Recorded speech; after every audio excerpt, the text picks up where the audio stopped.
السلام عليكم ورحمة الله تعالى وبركاته أخواتي الغاليات. اليوم جئتكم بوصفة أو شوربة لذيذة جدا جدا ومفيدة جدا جدا، بل فعالة يعني سحرية لمشاكل الجهاز التنفسي وخصوصا السعال والكحة يعني المزمنة.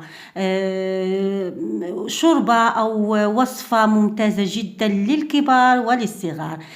حضريها لك ولأطفالك وشوفي نتائجها الرهيبة لما فيها من فوائد صحية كثيرة جدا.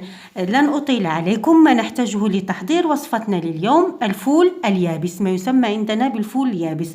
الفول اليابس عندنا نستعمله بكثرة في هذا الفصل البارد. نستعمل منه أكلة شهيرة تسمى بالبصارة، من أشهر الأكلات الشعبية عندنا والمفضلة لدينا وخصوصا في هذا البرد. يزداد الإقبال عليها في هذا الفصل البارد.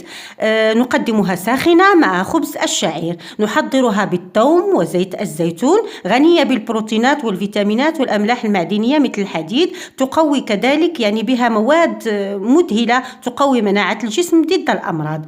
وطبعا اليوم سأتيكم بطريقة للكحة، يعني غير أنها مفيدة للجسم وتقوي المناعة، فأعطيكم يعني طريقة فعالة جدا جدا لمن يعاني من مشاكل يعني الصدر والكحة والسعال المزمن، فهي ممتازة جدا جدا وخصوصا في هذا الفصل.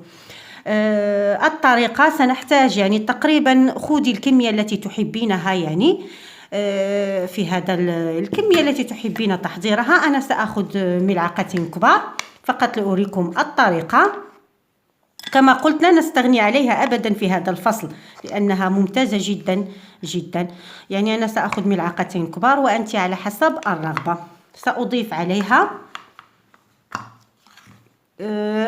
تسمى يعني في بعض البلدان بأظن الفول المدمس، أظن لا أعرف طريقته، لكن هنا نستعمله بالثوم. نضيف على الفول يعني القليل من الثوم والكمون وزيت الزيتون وقليل من الملح.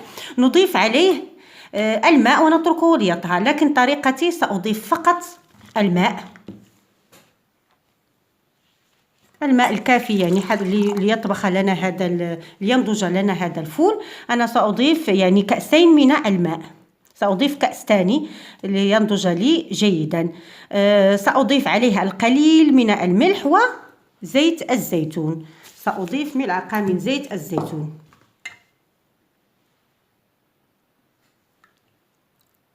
والقليل من الملح لمن يحب أن يعمل الملح، وهذا اختياري. طبعا حبيتي تعملي الملح اعمليها، لم تحبي يعني هذا اختياري. سأضعه ليطهى فوق النار. في هذه الأثناء يعني لما وضعت الفول اليابس أو يعني ليطهى سأضعه يعني ليغلى الماء قليلا. في هذه الأثناء سنحضر المكون الرائع السحري في الوصفة، وهو شحم الجمل أو ما يسمى بذروة الجمل. هذه الشحم أو الذروة ممتازة جدا جدا، تعالج يعني لها فوائد كثيرة جدا، تعالج التهابات الجهاز التنفسي المختلفة وخصوصا الربو، وخصوصا إذا أخذتيه على الريق قبل أي وجبة. كذلك يعني ممكن عندي طريقة أخرى يعني هي معروفة لا يعني وفعالة جدا على حسب تجربة الناس اللي أعرفهم، لكن أنا شخصيا لم أستعملها. يذوبون القليل من الشحم ويضيفون له القليل من العسل مع الفول، مع مسحوق الفول. وصفة يعني ممتازة جدا جدا. يعني أنا شخصيا لم أجربها، لكن أظن أنها تعطي فعالية كبيرة كبيرة جدا، لأنه نفس المكونات لكن بطريقة أخرى. يأخذون كما قلت الفول مطحون مع شحم الجمل، يعني يذوبونه ويضعون له ملعقة من الفول مع ملعقة من العسل. تستعمل اللي عنده الربو، يعني اللي عنده مشكل في الجهاز التنفسي وضيق التنفس والربو. فعالة جدا، نفس الطريقة ونفس المكونات، إلا أن طريقة اليوم مختلفة بعض الشيء. كما قلت أنها لها فوائد أخرى، يعني تستعمل كذلك للشعر لعلاج تقصفه وتقويته كذلك. تستعمل كذلك لتشقق القدمين، يعني اللي عنده مشكل تشقق القدمين فهناك يعني تستعمل كذلك لدهن القدمين، يعالج التشقق وجفاف القدمين. كما أنها تستعمل في وصفات زيادة الوزن خصوصا مع خلطة مكسرات، وأنا عندي الخلطة لمن يحب أن يستعملها سأضع له فيديو خاص، يعني فقط اكتبوا لي في التعليق وأنا سأضع لكم فيديو خاص الزيادة بالوزن بهذا الشحم. كذلك هي فعالة جدا لأمراض الروماتيزم والمفاصل. وانا عامله منها دهان، يعني طريقه عمل دهان او كريم اللي يدهن به المناطق يعني اللي عنده الم في المفاصل، تخفف الام المفاصل. لمن يحب ساضع له رابط الفيديو او رابط الدهان تحت في الوصف.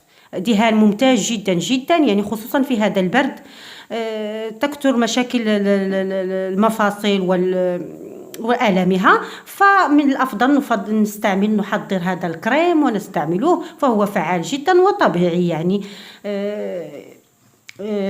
يخفف من هذه الآلام. أما طريقتي لليوم يعني سأقوم بأخذ يعني تقريبا ملعقة منه، وسأقوم ببشره. ممكن تقطعينها ولكن من الأفضل تبشرينها تقريبا ملعقة، تقومين ببشرها جيدا.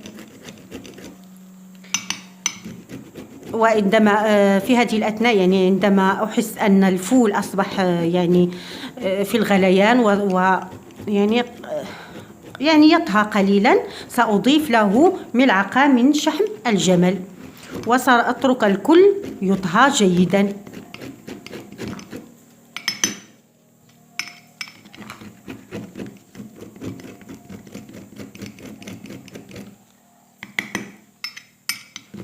ملعقة من شحم الجمل تقريبا، يعني ممكن هذه الوصفة صحية جدا جدا تستعملينها بصورة يومية، ستلاحظين نتائجها الفعالة والمذهلة لعلاج هذا المشكل، مشكل الكحة والسعال. سأضيف هذا تقريبا ملعقة للخليط. كما ترون أخواتي الفول نضج قليلا، يعني أصبح يعني في طور النضج. سأضيف الشحم،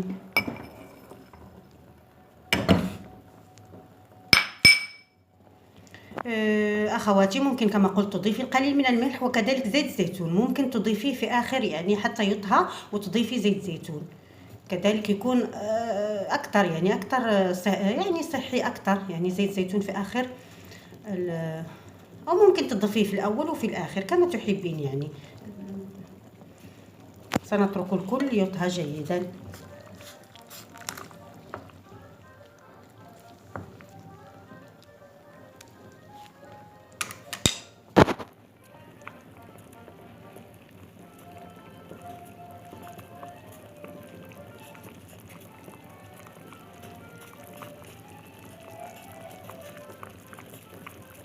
كما ترون أخواتي أصبح ناضجا. الآن سنزيله من على النار ونتركه ليبرد قليلا، ثم قومي بطحنه.